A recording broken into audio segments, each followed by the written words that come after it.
സംസ്ഥാന സ്കൂൾ കലോത്സവത്തിൽ കിരീടം നേടിയ കണ്ണൂർ ജില്ലാ ടീമിന് ജില്ലാ പഞ്ചായത്തിന്റെ നേതൃത്വത്തിൽ സ്വീകരണം നൽകി.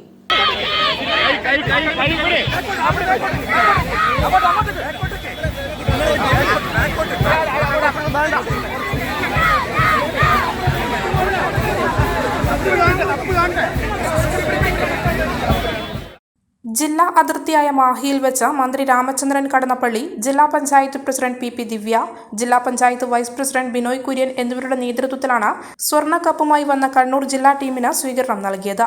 തുറന്ന വാഹനത്തിൽ വിവിധ കേന്ദ്രങ്ങളിൽ സ്വീകരണം നൽകിയ ശേഷം കണ്ണൂർ നഗരത്തിൽ ആഹ്ലാദ പ്രകടന പരിപാടി സമാപിച്ചു.